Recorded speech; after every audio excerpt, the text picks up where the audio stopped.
Kembali lagi bersama saya, Fitrah. Kali ini kita akan melakukan sebuah kursus tentang teknik menulis surat lamaran kerja.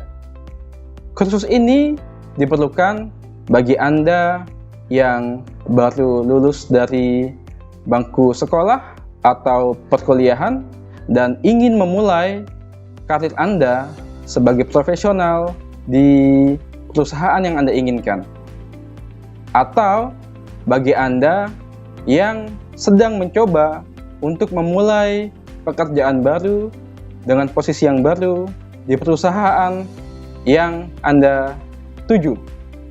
Tentu saja saya akan memberikan pengalaman-pengalaman yang saya miliki dan saya sudah menyusunnya ke dalam sebuah bahan kursus yang bisa Anda ikuti, dan Anda sebagai peserta dari kursus ini harapannya adalah dapat mempraktikkan apa-apa saja pelajaran yang terdapat di dalam kursus ini, sehingga dengan demikian kita bisa sama-sama mencapai tujuan yang kita inginkan. Di dalam kursus ini kita akan membagi pembahasan ke dalam beberapa topik. Topik pertama adalah saya akan menjelaskan terkait kursus ini dan bagaimana kita menjalankannya. Di sesi yang kedua, kita akan mempelajari tentang kesalahan-kesalahan dalam menulis surat lamaran kerja. Dan di sesi yang ketiga, kita akan mempelajari tentang format dan struktur surat lamaran kerja. Di sesi yang keempat, kita akan mempelajari tentang contoh surat lamaran kerja yang baik. Dan di sesi kelima atau sesi yang terakhir, kita akan melihat tips-tips apa saja yang bisa kita gunakan dalam membuat surat lamaran kerja. Itu adalah topik-topik yang akan kita pelajari di dalam kursus ini. Harapannya Anda sekalian tetap semangat dalam mengikuti kursus ini sehingga kita bisa mendapatkan hasil yang optimal. Surat lamaran kerja merupakan media komunikasi pertama antara Anda dengan perusahaan yang Anda tuju secara resmi. Sehingga bila Anda ingin memulai pekerjaan di sebuah perusahaan sebagai seorang profesional, maka Anda harus memahami dan menyimpan baik-baik di kepala Anda bahwa surat lamaran kerja adalah media komunikasi pertama antara Anda dengan perusahaan. Contoh yang pertama, di sini Anda bisa melihat sebuah email yang masuk ke meja HRD kami, email tentang lamaran kerja. Bahkan di dalam badan emailnya tidak tertulis kalimat apapun. Hanya ada satu buah judul email. Di sana tertulis lamaran kerja dalam kurung back end.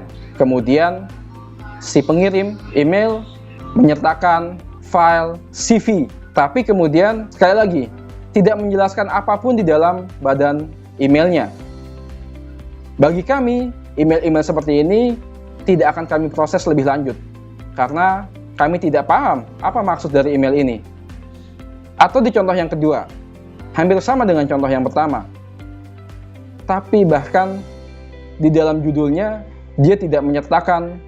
Namun hal ini alih-alih akan memberikan kesan yang positif terhadap si pelamar, justru hanya akan membuat pembaca surat tersebut, yaitu HRD atau manajemen dari perusahaan, akan menjadi merasa bosan. Saya perjelas mana saja struktur-struktur yang sebelumnya sudah saya sebutkan. Ada kepala surat di bagian atas dari surat lamaran kerja itu.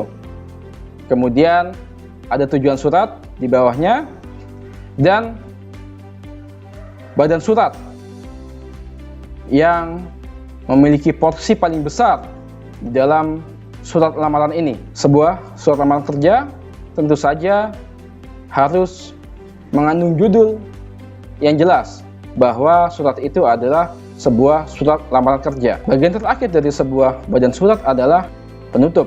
Pada bagian ini, saya akan menjelaskan tentang tips-tips yang dapat Anda lakukan pada saat Anda menulis surat lamaran kerja. Coba juga untuk mencari tahu tentang kultur yang kental di perusahaan tersebut. Seperti misalnya, apakah perusahaan itu termasuk perusahaan dalam negeri atau perusahaan penanaman modal asing atau PMA. Terakhir, saya ucapkan semoga berhasil, semoga sukses, dan sampai jumpa lagi pada kursus-kursus berikutnya bersama saya dan Vokasia.